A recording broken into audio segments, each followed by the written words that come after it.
जय श्री कृष्णा। बहुत बहुत स्वागत है आप सभी पर्व प्रेमी को, मेरा प्यार भरा राधे राधे। तो स्वागत है आपका हमारे गोपाल चैनल में। तो सबसे पहले आप सभी को हमारे ठाकुर जी की तरफ से जय श्री कृष्णा, राधे राधे। आप सभी पे हमारी ठाकुर जी की कृपा बनी रहे, आप हमेशा अच्छे रहें, स्वस्थ रहें और मस्त रहे, यही मेरी भगवान से प्रार्थना है।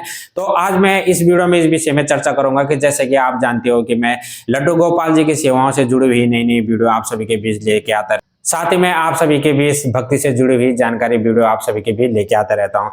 तो आज मैं आप सभी को इस वीडियो में जानकारी दूंगा कि माघ महीने की पंचमी तिथि पर मां सरस्वती जी प्रकट हुए थे। इस वजह से इस दिन बसंत पंचमी का पर्व मनाया जाता है। तो बसंत पंचमी के पर्व में हमें क्या करना चाहिए और क्या नहीं करना चाहिए, तो इसी वीडियो में इस विषय में आप सभी को संपूर्ण जानकारी दूंगा। तो आप बने रहे मेरे इस वीडियो में। तथा पिछले वीडियो में बता रहा था कि मैं वृंदावन गया था, वहां से मैं ठाकुर जी को लेके आया। तो ठाकुर जी को कम से कम 3 साल हो गए उनकी सेवा करते करते मुझे। तो मेरा नाम संदीप है और मैं उत्तराखंड से रहने वाला हूँ। और मेरा इस चैनल का नाम आप जान ही गए होंगे, ये गोपाल चैनल है। ठाकुर जी के क्या क्या कृपा रही मेरे ऊपर, तो मैं सारे आपको वीडियो के अंदर बताता रहता हूँ। क्योंकि भक्तों मुझे बचपन से ही पूजा पाठ बहुत अच्छा लगता था, इसलिए मैं शुरू से भक्ति से जुड़ा रहा मैं।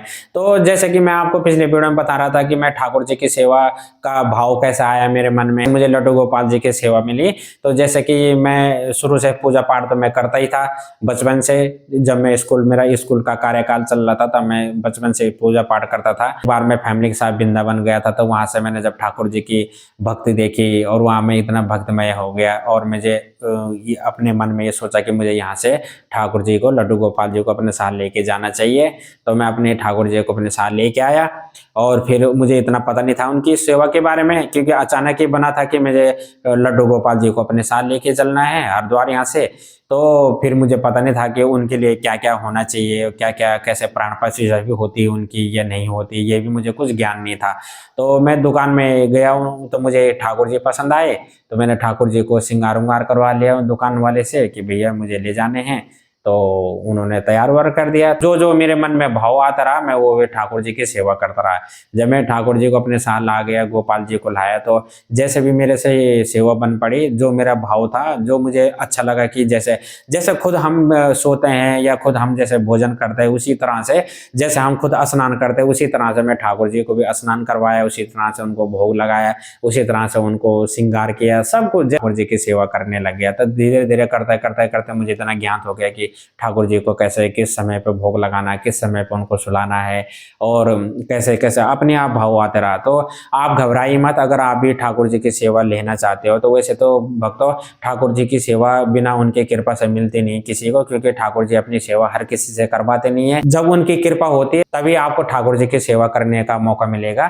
तो वैसे अगर आपने ठाकुर जी की सेवा ली है तो घबराइए मत कि अपने मन में कोई संदेह न रखिए कि भाई अब थोड़ा लेट हो गया, मैं ठाकुर जी को भोग नहीं लगा पाया, गोपाल जी को मैं सुला नहीं पाया। ऐसा कभी भी अपने मन में मत संदेह पालना, क्योंकि देखिए कभी लेट सवेर हो जाए, कभी आप बाहर गए हो या कहीं इधर उधर गए हो, तो हो सके तो ठाकुर जी को घर पे रखना। और नहीं तो अगर ऐसा नहीं हो सके तो अगर घर पे कोई सदस्य है तो आप उनको घर पे रखना है, उनको टोकरी में इधर उधर ज्यादा मत घुमाना, क्योंकि ठाकुर जी को घर में मंदिर में रखना चाहिए। कभी कभार उनको अपने साथ लेके जाना चाहिए, वो भी व्यवस्था के साथ लेके जाना चाहिए। ऐसे ही नहीं कि ऐसे उठा के ले गए आप गोपाल जी को। मैं जब गोपाल जी को लेके आया तो मैं अपने मन में यही सोचा था मैंने कि मैं अगर गोपाल जी को लाऊंगा तो ऐसे मैं उनको टोकरी में इधर उधर नहीं डोलाऊंगा, ज्यादा नहीं, अगर ऐसे दिखाओ तो करूंगा नहीं। अगर जब उनकी पूजा करूंगा या उनकी सेवा करूंगा तो निष्ठा पूरी श्रद्धा से उनकी सेवा करूंगा। मुझे कि मेरे अंदर ऐसा भाव आता है कि भाई मुझे कहीं बाहर घूमने चलना है, तो ऑटोमेटिक ऐसा हो जाता है कि उनको मैं बाहर लेके जाता हूँ, पूरी व्यवस्था के साथ इधर उधर लेके जाता हूँ। ज्यादा मैं हर मार्केट में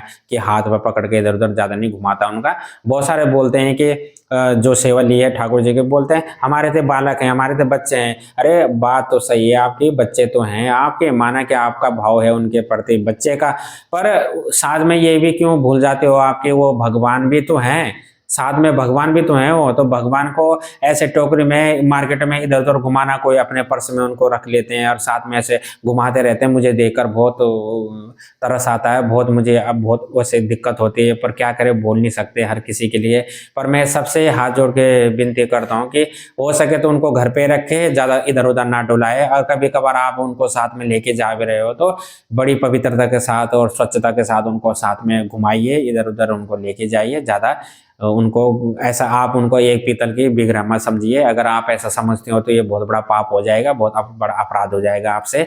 उनको कभी भी पीतल का विग्रह ना समझिए आप। साक्षात हमारे श्रीमन नारायण के साक्षात बाल स्वरूप हैं, वो भगवान श्री कृष्ण के बाल स्वरूप हैं। तो हमें उनको भगवान के रूप में भी देखना चाहिए। किसी भक्त के मन में उनके प्रति पुत्र का भाव होता है, कोई भक्त उनको अपना सखा के भाव से देखता है, कोई भक्त उनको अपना भाई के नाते से देखता है उनको। तो माना कि चलो सही है, आपका भाव बढ़िया है, चलो अच्छा है, पर साथ साथ में आप ये भी ज्ञात रखिए, ये भी ध्यान रखिए आप वो भगवान है, और भगवान के साथ साथ स्वच्छता और पवित्रता का ध्यान जरूर रखना चाहिए। हमें कहाँ अपने ठाकुर जी को ले जाना चाहिए, कहाँ हमें अपने ठाकुर जी को घुमाना चाहिए, कहाँ नहीं, तो इस चीज़ का भी आप जरूर ध्यान रखें।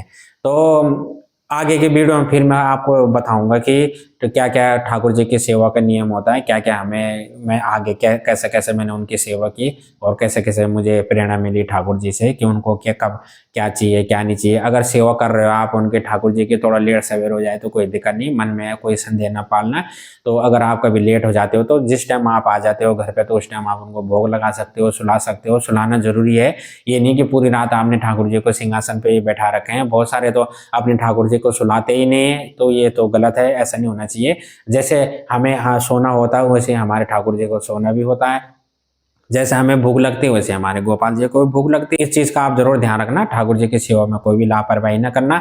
और कभी लेट सवेर हो भी गए हो तो उनको आके क्षमा मांग लेना कि थोड़ा देर हो गई आने में। तो जब उनका भोग का टाइम हो, उनको सुलाने का टाइम हो, तो आप उनको क्षमा मांग के फिर उनको सुला सकते हो, उनको भोग लगा सकते हो। उनको स्नान, आपको प्रतिरोज उनको स्नान जरूर कराना है। मैं स्नान की वीडियो भी कई बार मैंने बना के डाली है चैनल पे, तो आप मेरे चैनल पे देख लेना कि मैं स्नान किस तरह से अपने गोपाल जी को कराता हूँ। इस तरह ठाकुर जी की सेवा के विषय के बारे में। और आगे करते हैं अब टॉपिक के विषय में चर्चा, जो हमारी टॉपिक है कि बसंत पंचमी के दिन हमें क्या करना चाहिए क्या नहीं करना चाहिए। तो इस विषय में मैं आपको बताऊंगा। देखिए भक्तों, बसंत पंचमी के दिन माँ सरस्वती की विधि पूर्वक पूजा अर्चना करें। पूजा के दौरान भक्तों पढ़ाई में सफलता प्राप्ति के लिए माँ सरस्वती की कामना करें। इस अलावा पूजा थाली में लड्डू और मीठे पीले चावल भोग के लिए शामिल करें। इस दिन छोटे जरूरतमंदों को, छोटे बच्चों को, जरूरतमंदों को आप किताब, पेंसिल, बैग, जो आपके श्रद्धा हो उन बच्चों को आप ये चीज दान कर सकते हैं। इससे माँ सरस्वती जी प्रसन्न होती है और सदैव आप सभी पे माँ सरस्वती जी की कृपा बनी रहेगी। अब ये भक्तों की बसंत पंचमी के दिन हमें क्या नहीं करना चाहिए। बसंत पंचमी के दिन भक्तों किसी से भी गलत नहीं बोलना चाहिए, इस बात का जरूर ध्यान रखें। आप कोई अपशब्दों का प्रयोग ना करें उस दिन आप, इससे माँ सरस्वती जी नाराज हो जाती है। तो इसलिए इस दिन किसी के साथ झगड़े ना, किसी से वाद विवाद में उलझे ना, और गलत शब्दों का प्रयोग ना करें। वैसे इस दिन व्रत भी किया जाता है, हो सके तो आप व्रत कर लीजिए। अगर व्रत ना कर पाए आप, माँ सरस्वती जी की विधि पूर्वक पूजा करें, उसके बाद आप भोजन ग्रहण करें। इसके अलावा भक्तों आपको उस दिन तामसिक चीजों का प्रयोग बिल्कुल नहीं करना है। अपने घर में तामसिक चीजें ना लाइए आप, जैसे प्याज, लहसुन और मांस, मदिरा, इन चीजों से दूर रहे। उस दिन ना घर में लाए, ना आप इसका सेवन करें।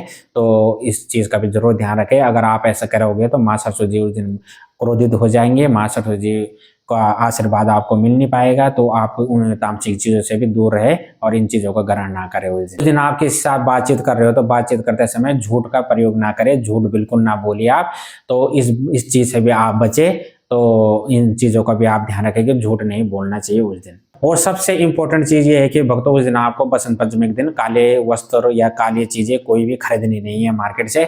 ना आपको उस दिन काले वस्त्र धारण करने हैं। आपको ज्यादा हो सके तो पीली चीजें, पीले वस्त्र धारण करने हैं आपको, येलो कलर के। अपने ठाकुर जी को भी आप पीले वस्त्र पहनाइए, और उनके पास जो रखोगे आप तो पीले मिठाई, और पीले उस दिन सारा पीला होता है, तो आपको येलो कलर का सब कुछ, आपको मिठाई भी पीली रखनी चाहिए उनके पास, और वस्त्र भी उनको पीले पहनाने चाहिए। आप भी खुद पीले वस्त्र पहनिए, और इस बात का आप जरूर ध्यान रखें। तो उम्मीद है आप जान गए होंगे इस वीडियो के माध्यम से कि बसंत पंचमी के दिन हमें क्या करना चाहिए और क्या नहीं करना चाहिए। तो आप जान गए होंगे इस वीडियो के माध्यम से।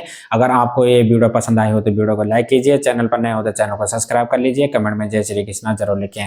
तो वीडियो देखने के लिए बहुत बहुत धन्यवाद। आज की वीडियो में बस इतना ही, मिलते हैं जल्दी एक नए वीडियो के साथ। तब तक के लिए राधे राधे।